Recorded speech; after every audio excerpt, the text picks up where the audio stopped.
I don't know if it's just me, but it feels as though we've been stuck on the peak of this current nostalgia cycle for a while now, having an endless string of remakes and remasters shoved down our throats and seeing people of my generation trying to deal with their sense of mortality by saying things like, games used to be way better back then, or the Star Wars prequels were actually masterpieces all along. That being said, and while I do think that nostalgia can be a very insidious force in a general sense, I too like to indulge in it from time to time.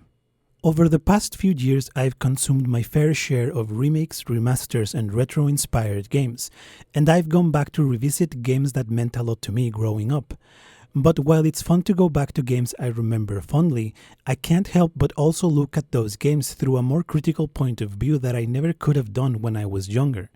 And I have found that, just as often as not, playing old games inevitably ends up making me think that, actually, games could be kinda awful back then. I'm really glad that games are not like how they used to be. I'm happy and proud that the craft and artistry of games, if not the working conditions of the industry, have advanced so much in the past decades, and even now games continue to break ground every year. And sure, there's a lot to hate about the AAA gaming industry as a whole and its scummy practices, but that's just capitalism in general. It's not something unique to the gaming industry, and it's certainly not proof that games were better before.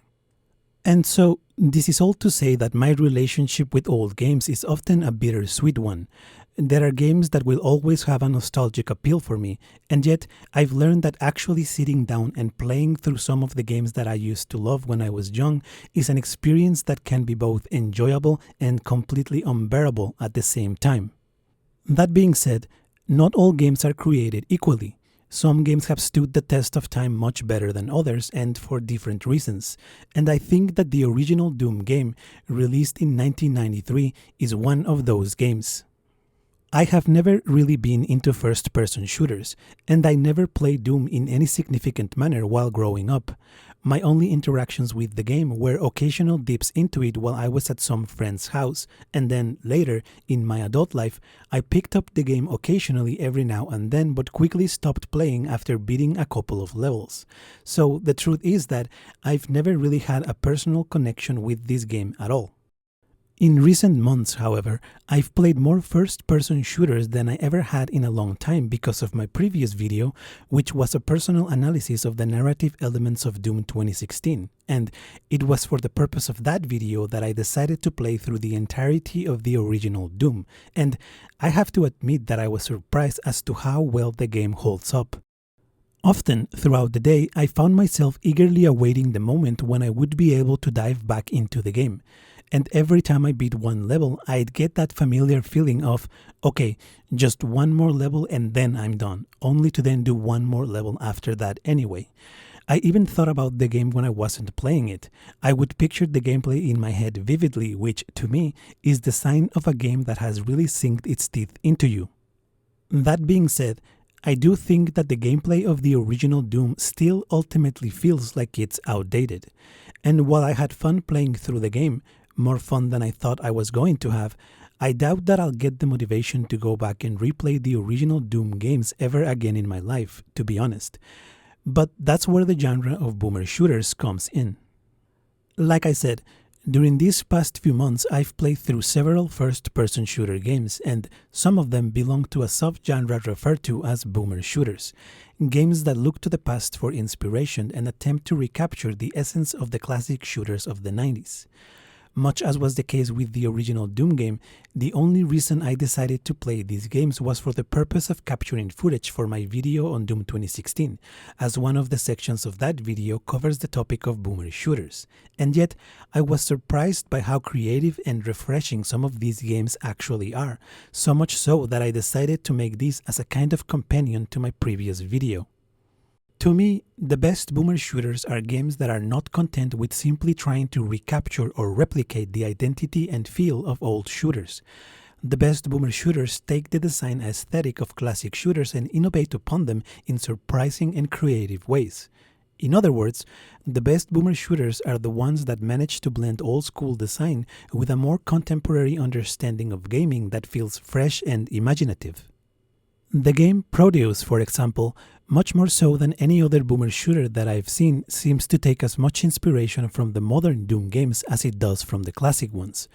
Visually, Proteus wears its inspirations on its sleeve, but in terms of gameplay, this game is an interesting blend of old school and modern. Proteus borrows conventions from classic shooters, such as a more non-linear approach to level design focused on exploration and collecting keys to progress.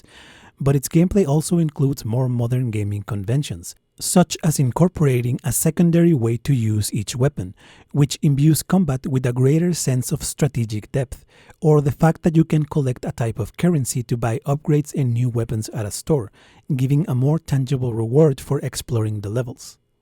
But ultimately, I've always been as interested on the narrative potential that exists within the medium of games as much as I have been in the gameplay elements of any given game.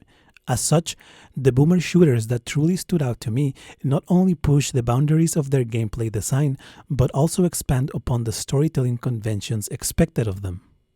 This is even more interesting when you consider the fact that, within the subgenre of boomer shooters, the concept of story is kind of taboo. Traditionally, story was just a joke in the original Doom games, a mere premise to have a reason for the gameplay to take place. Not only that, but boomer shooters rose, at least in part, as a reaction to modern AAA gaming conventions, which emphasize linear, narrative-driven single-player experiences which have, in the eyes of some gamers, become more and more detached from the gameplay-centric design of classic shooters. Thus, a quality that most people seem to associate with boomer shooters is that these games tend to emphasize gameplay over story, with most of them throwing story away to the side completely. And yet, the boomer shooters that have made me really appreciate the genre as a whole are games that, in their own unique ways, try to push the boundaries of what is possible to do in terms of storytelling within this niche space in which story has never really had a place before. And one such game is Nightmare Reaper. Much like Proteus, Nightmare Reaper blends the old-school shooter formula with modern gaming elements in often surprising ways. Nightmare Reaper employs randomization in its level design, much like you'd find in the genre of roguelikes. It also borrows from looter shooters by randomizing the weapons you find throughout the levels, which themselves come with randomized modifiers that change up the way the weapons play and feel during any given run. Now, the biggest drawback from this design choice of adding randomization is that I'd argue that the combat of Nightmare Reaper is not as polished and fine-tuned as that of other boomer shooters. Having a carefully crafted combat loop is one of the tenets of boomer shooters, and so at first glance, it might look like Nightmare Reaper is inferior when compared to other games in the genre. But I really love the feel of this game. At times, it reminds me of the pre-Doom old-school first-person RPG games, which seems fitting since those old RPG games were themselves a huge inspiration for the original Doom.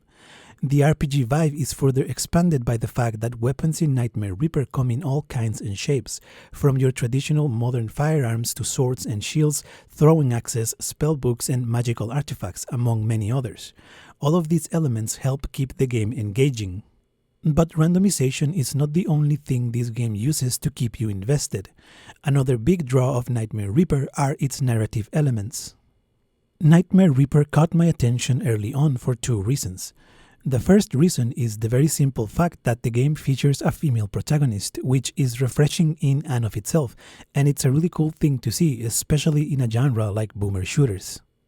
The other reason I was immediately hooked by Nightmare Reaper, however, was that this is a game that's more interested in telling a compelling story than your usual boomer shooter.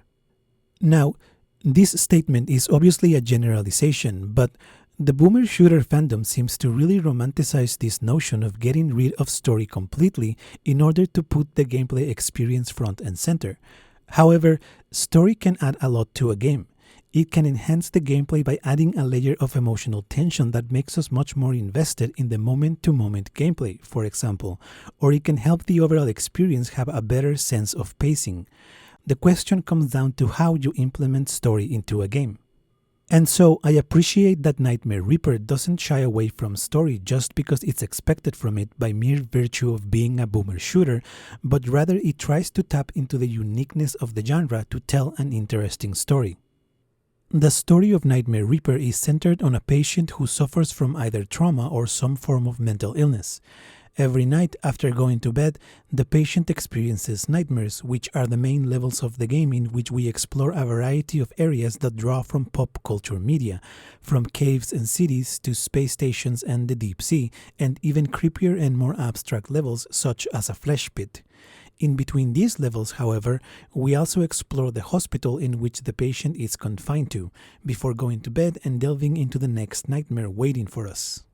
Thus, the game is built upon the contrast of its two sides, the hectic levels where we are jumping around blasting through monsters, and the cold, empty sections where we explore the eerie halls and rooms of the hospital and we learn more about the protagonist's story.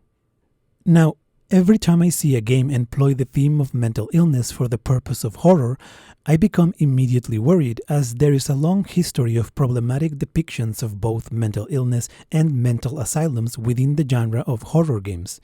And yet, I was surprised to find that, although Nightmare Reaper does begin by tapping into these kinds of very tropey depictions of mental illness, it eventually subverts these tropes and it ends up telling a story with a refreshingly positive depiction of mental illness, as the gameplay itself becomes a representation of the protagonist's long and arduous journey to recovery, a journey that you must learn to take one day at a time. And this is also why the randomization in the game really shines, because it ultimately helps support the game's core narrative.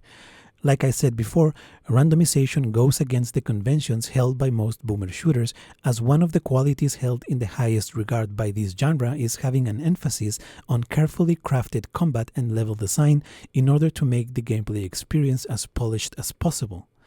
Nightmare Reaper sacrifices this degree of polish for the sake of its randomized elements, but it's a choice that works great for this game because the fact that the world is randomized every time you die and must start over comes to be representative of the fact that every time that the patient retreats within herself, her mind is an ever-changing labyrinth. Levels look and feel familiar every time you play them, but they are never the same, and as such, you can never feel truly secure as you explore them. And I just love when games merge gameplay and story elements in interesting ways like this. Ultimately, Nightmare Reaper hooked me in because of its willingness to try and push the narrative boundaries of the genre of boomer shooters in unique and creative ways. I enjoyed how the game uses the very concept of old-school shooters, as well as things like randomization and repetition, in order to tell a surprisingly interesting story. But really, if I'm being honest, there is only one reason I'm here right now making this video, and if you're into boomer shooters, then you probably already know what that reason is.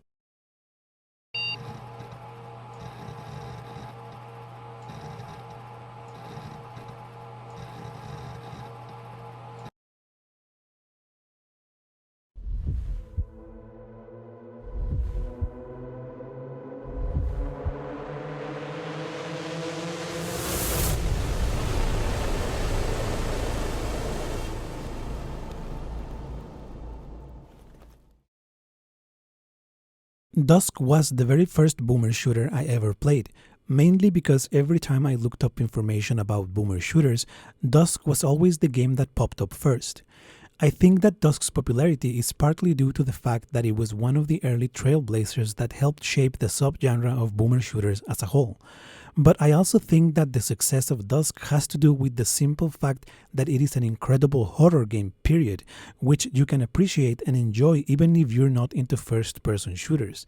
In fact, by the time I was done with my first playthrough, DUSK had slowly but surely become my favorite first-person shooter of all time. Of course, DUSK's popularity means that it has already been covered and analyzed by a lot of people. Different creators have already dissected the gameplay elements of the game and the ways in which it calls back to old-school shooters, as well as analyzed the game's horror elements, which brilliantly and jarringly juxtapose the power fantasy that all shooters were built around with a terrifying background of cosmic horror and existential dread. It is incredible how DUSK can make you feel powerful as you zoom around while dual-wielding shotguns, only to then make you feel vulnerable and unsettled by its horror elements. As such, I was at first hesitant to make this video at all because I thought that there was nothing that I could say about this game that hasn't been said before already. But then I thought about what Dusk meant to me, about what my personal experience with the game was like, and I realized that I haven't seen anybody else make the argument that I want to make, which is that I think that Dusk is, ultimately, a deconstruction of nostalgia. Interestingly enough, the main narrative conceit of Dusk is very similar to that of Nightmare Reaper, a descent into the protagonist's own shattered psyche, with the levels being a representation of their inner world, growing more and more twisted, more and more unhinged the deeper we delve into them, and all of it leading to a final confrontation against a predecessor or earlier version of the protagonists themselves. Both games also employ the theme of nostalgia, with one crucial difference. In Nightmare Reaper, nostalgia is a positive force that allows the protagonist to cope with her struggles. In Dusk, however, nostalgia seems to be inherently tied to the game's depiction of cosmic horror. Now, I think that the best part of Dusk as a game is its level design, which not only creates an immaculate sense of pacing, but it is also ultimately what drives the sparse narrative of the game so masterfully. In terms of the gameplay, the levels of Dusk flow seamlessly one to the next by changing up the feel of the game and putting you into new and unexpected situations.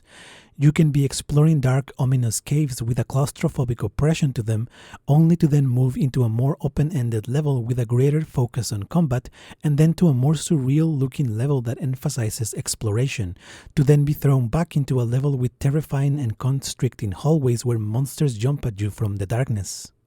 In this way, the game keeps the gameplay always fresh and engaging, as you never really know what's coming up next, which also does wonders for the game's horror elements, as you always feel on edge because of this sense of uncertainty. But this is also a crucial element of the game's narrative. Dusk's narrative is told mostly through its environment, that is, the levels themselves. I'd argue that the game doesn't really have a clear sense of plot, although, of course, I'm sure you could piece together the game's story out of clues in the environment if you wanted to. Instead, the reason Dusk's levels are so great to me and so unsettling is because they create a tonal and more surreal emotional narrative. And this is great because even though we can't understand Dusk's narrative on a logical level, its ramifications are still there, tugging at our emotions and playing on the edges of our mind as we progress through the game. Here's an example of the great sense of pacing created by the game's levels. In the second episode, we find ourselves exploring a series of laboratories and we suddenly think, hey, I know this story. I've seen it done a million times before in all forms of media. There's obviously some sinister organization conducting experiments that have to do with some evil supernatural force or entity, and now they've obviously lost control and realized too late that they shouldn't have been messing with forces beyond their understanding. But then, as you explore these labs, the architecture of the level starts to twist onto itself, creating surreal after-images of itself as whole rooms are turned upside down and hallways take on kaleidoscopic shapes. The whole level is deconstructed and reassembled, the familiar turned alien, as we explore an area that we thought we knew but now feels strange. But then the next level is a massive open arena that's packed to the brim with enemies, forcing you to bunny hop around as you shoot everything in sight. This level is so intense that, for a moment, you forget about the twisted labs that preceded it. That is, until you finally exit this arena and progress into an empty, domed area. The silence in this part is jarring after the absolute chaos of monsters and heavy guitar riffs that came before it. Then, you press a button and the dome comes down to reveal what looks like buildings and the sun. But before you can process all of this, an Arnold Schwarzenegger impersonator suddenly pops out as a boss that you must fight. I'm not kidding. And then the level ends with you being shot up into the sky in a miles-long tube. And you are greeted by the next level, comprised of a weird cathedral-looking building suspended in an ominous yellow sky. And remember, this is a game that starts on a farm. The first level of the game is a farm where you're fighting cows and scarecrows with shotguns. This is one trippy game and you never know what's coming next, either in terms of gameplay or narrative elements. And yet the brilliance behind the design of Dusk is that, although the game's levels are seemingly comprised of disparate elements, there is a sense of intent driving the overall narrative. There is an overarching feeling in Dusk that, The deeper you delve into the game, the more the world starts to fray at the edges, that it starts to become undone at the seams. One level in episode 3 has you exploring dark catacombs in complete darkness because your flashlight breaks at the beginning of the level. As you explore this terrifying setting, you can hear something in the dark, a kind of jagged breathing, the source of which you eventually confront and must kill as you desperately search for a red key to progress in the level. You know, your usual horror fare. But then, when you finally find this red key and you open the red key door, like you've done several times already, you find that the catacombs open up into what looks like the inside of some creature. The walls and floor are made of flesh and a spine runs through the ceiling of the alcove. After this room, you climb an impossible set of stairs that eventually lead you into an open, empty area under a red sky that shines upon another church-looking building, which is an image that we see repeated throughout the game several times. There is another level in episode 3 where the very physical boundary of the architecture around you seems to be coming undone. There are patches on the walls and ceilings, and sometimes entire rooms, where the surface seems to have fallen off like dead skin, revealing some pulsating element underneath. Then, one of the last levels in this episode has you returning to some of the structures you visited during the first few levels of the game. Only now you must play with gravity to explore these perverted, broken down echoes of past levels. And then, in the penultimate level of the game, all of the structures have become nothing but blue outlines that make you feel as though you're playing an early test build of the game or something like that. The world itself has broken down almost entirely. Like I said, there is a sense that the deeper you go into the game, the more the world comes undone, twists onto itself, begins to collapse and constrict around you. And through this brilliant example of level design, DUSK crafts an emotionally driven narrative. Now, I want to go back to a moment I already mentioned briefly, and I want to linger a bit in it because it is without a doubt my favorite moment in the whole game. Episode 2, Mission 6, the Arriva's reactor is an open-ended arena with 4 massive reactor-looking things glowing in the corners of the level. This is a combat-focused level that completely changes up the pacing of the preceding level by dumping a million enemies on you as a heavy rock song plays in the background. And yet, the level ends in an empty, silent area with a dome overhead. As I mentioned before, you eventually find and press a button, and the dome comes down to reveal what looks like a cityscape and the sun. And this, right here, is my favorite moment in the whole game. Seeing this dome come down and reveal a city left me staring in complete awe and disbelief. My first thought was, wait, I'm in a city? I've been inside a building in some city all along? That's impossible. What is this game? Where is it going with this? But then I immediately sensed that something was wrong. I suddenly had this feeling that what I was looking at wasn't really a city. It was only the illusion of a city. It was the image of a city, something made to resemble a city, the shell of a city, or a representation of it, a symbol alluding to the concept of a city, but it wasn't a city. And this realization only made the moment hit harder because, you see, at this point, I couldn't be sure anymore of what the rules of the game were, and I couldn't be sure of where the boundaries of the game's narrative lay. When that dome came down, it was as though a curtain had fallen to reveal the truth that lay hidden underneath it all along, only for me to realize that said truth was merely another curtain hiding something else underneath, which, for me, really captures that feeling of slowly becoming unhinged that only cosmic horror can do by tapping into a sense of existential dread that leaves you wondering about how many more layers are hiding underneath. How deep does this hole actually go? And then, almost as if to mock you, that weird-ass Arnold Schwarzenegger boss suddenly pops up and adds to the absurdity of it all. Boomer shooters are often built on the idea of creating the perfect power fantasy, and yet, through its brilliant level design, DUSK creates a tone that is more complex and more interesting.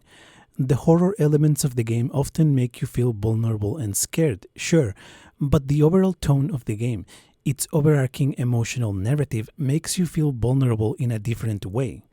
As you delve deeper into the game's world, and as you see the levels, not to mention the logic of the game itself, slowly come apart, you begin to feel like you are approaching some ominous and terrifying end, especially during those final levels where you revisit familiar places, giving you a sense that the game is in the slow process of deconstructing itself. And that, right there, I think is the right way to put it. Dusk is ultimately trying to deconstruct itself, and here's where the concept of nostalgia comes in. Who you were before is insignificant. Who you are now is inconceivable. But here you shall remain, till I have need of you again. For one must always reign beneath dusk. Now, if I were to interpret the story of the game, I would try to present two possible theories. In one theory, I would take the events of the game literally. The protagonist wakes up in some demonic farm, then goes on to explore some military facilities where experiments are being conducted on some cosmic Lovecraftian force or entity capable of disrupting reality itself, and as the protagonist delves deeper, his reality begins to come apart around him, leading him to ultimately lose himself and be consumed. My second theory would be to think of the game in a more allegorical way, rather than a literal one. In other words, the game's events are taking place inside the protagonist's own psyche. The game's levels are an embodiment or externalization of the protagonist's inner world. In this way, we can see Dusk as your usual descent into madness trope that is very common in cosmic horror. This theory becomes more plausible to me during the later levels of the game. The first and second episodes of Dusk lend themselves to be read more literally, but episode 3 is where the game becomes more metaphorical and surreal to me. At one point during this episode, you find a message that reads, "Welcome to Hell," which is later substituted by a new message reading, "Welcome Home," if I'm remembering the order correctly. This idea of returning home, and more specifically, returning to a twisted version of home, is explored in some of the levels of this episode, in which we revisit familiar structures we saw in the first episode of the game. One of the final levels in the game is even titled Homecoming, in which we must play with gravity and perspective to twist the whole level around as we explore it. If you interact with some of the paintings that you find inside one of the houses in this level, you get a text that reads, "It hurts to remember." And if you interact with one of the computers in there, you get a text that says simply, "That house." You can argue that just like the level itself, the protagonist's psyche is twisting onto itself, that it is being torn apart and deconstructed, perhaps with the purpose of being taken over by that cosmic entity that seems to be looming over the whole game. I'm sure that people have tried to piece together the lore of this game, arguing as to the question of what exactly are the events of the game's story and whether they are taking place on a literal or metaphorical level. But I am not as interested in these questions because, you see, there is actually another layer to the narrative of Dusk, and it's one that I find fascinating. Boomer shooters rose, at least in part, as a reaction to the evolving trends of the AAA gaming industry, an industry that had abandoned the gameplay-centric design aesthetic of classic shooters in order to explore things like live service games, big online multiplayer experiences, and, even before that, single-player titles that neglect gameplay for the sake of creating more quote-unquote prestigious story-driven games, not to mention other scummy practices in the industry such as microtransactions. This seems to be the main narrative surrounding the rise of boomer shooters. However, in my previous video on Doom 2016, I said that when I was looking up information about boomer shooters, I got the sense, at times, that the growing interest in this subgenre also seems to be fueled, in part, by nothing but a toxic sense of nostalgia, a desire to go back to a golden age where games and everything else were better, the same kind of nostalgia that will have some sections of the gaming community complain about the woke agenda in the gaming industry. Dusk is often held as an early pioneer that was crucial in reviving and reinvigorating a long-dead interest in the gameplay conventions of the golden age of shooters of the 90s, as well as in helping shape the boomer shooter subgenre that would bloom in its wake. But is this all that Dusk is trying to accomplish? To call back to a long-lost era out of nostalgia and disillusionment? To offer some, quote, unapologetic retro gaming action from start to finish, as the game's description itself tells us? Well, maybe it does, I don't know, but the feelings that Dusk evokes in me, the themes that it makes me confront and think about, run a bit deeper than this. See, most boomer shooters, as games, are very self-aware and meta because of the very obvious ways in which they try to capture the essence, aesthetics, and very identities of the old shooters of the 90s.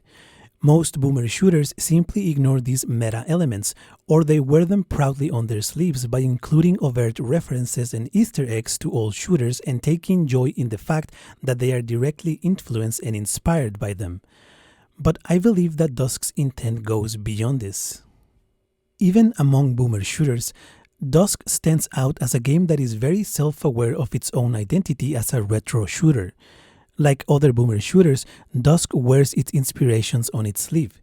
The original Doom and Quake games, for example, or horror and action flicks from the 80s and 90s.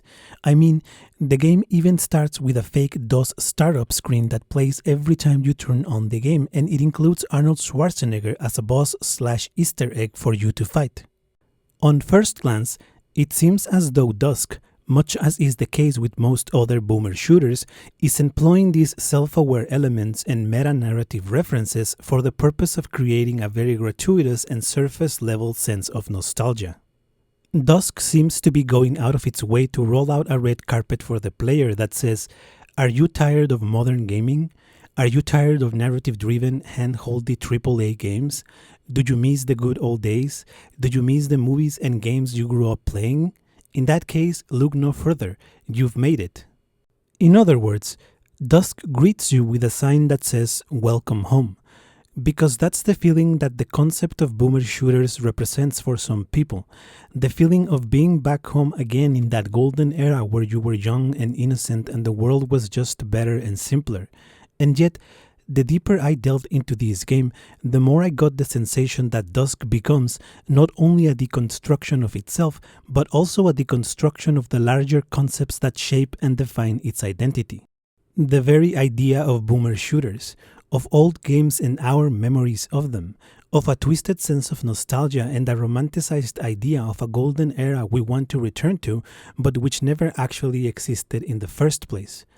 Dusk, to me, takes all of these concepts and twists them onto themselves, forcing the player to confront the emptiness that really lies within them.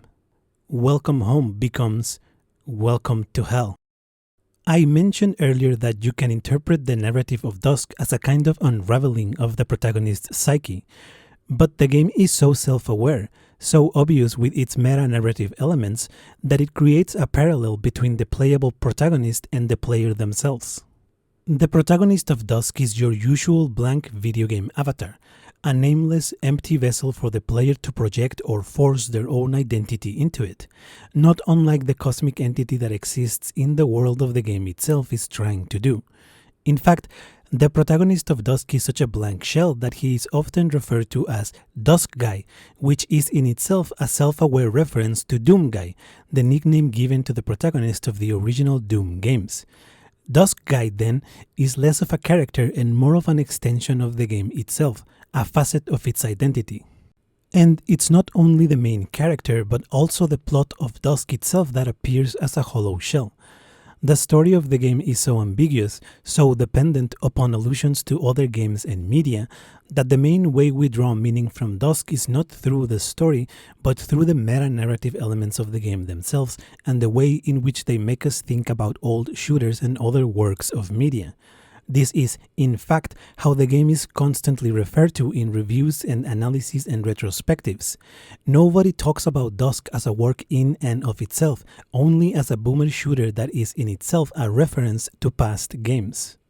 But perhaps the most interesting aspect of Dusk is its own self-referential identity, which is most obvious during those late levels that have us revisit twisted echoes of familiar places, or in the old-looking computers that you can find in some levels of the game and which feature an image of Dusk's own gameplay on their screen and which prompt you with a text that reads, "I have no time to play with myself," if you interact with them. A version of Dusk within a version of Dusk, a game within a game, a house within a house, a player within a blank avatar facing off against a previous version of themselves, a never-ending cycle that is slowly eroding, fading away, coming apart at the seams. In one of the levels of the third episode, there is yet another sign that reminds us that memories fade away.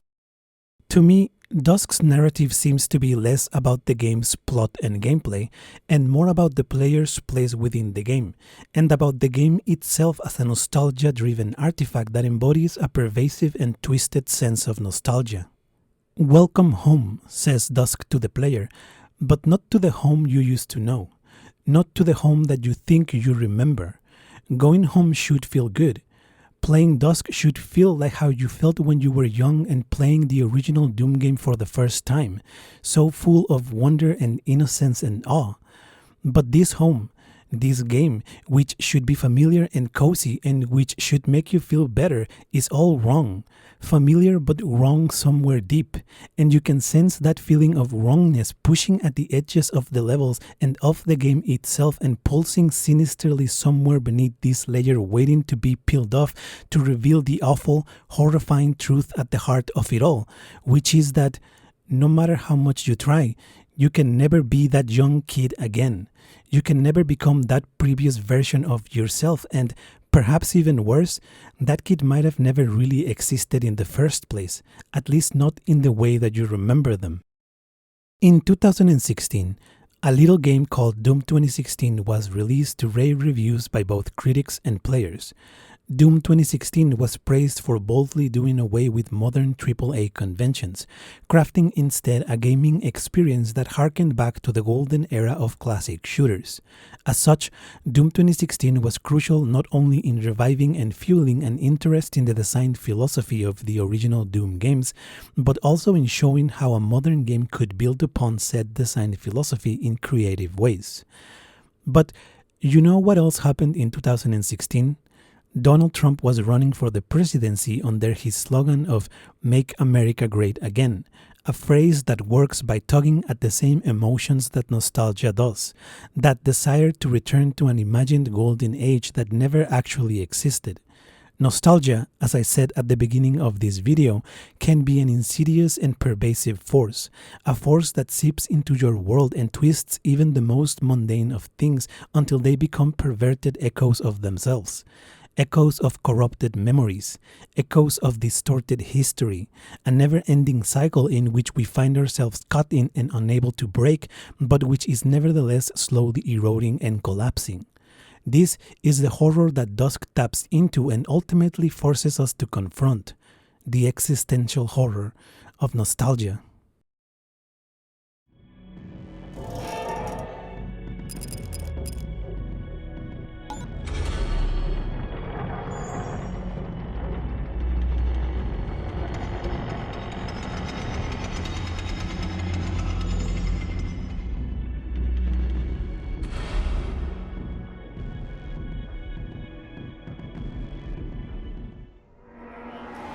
Now! Come on! Come on! Kill me! Come on, kill me! Come on! Kill me! Kill me! Come on!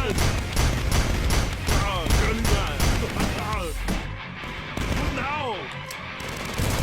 Kill me! Kill me! Come on! Come on, kill me!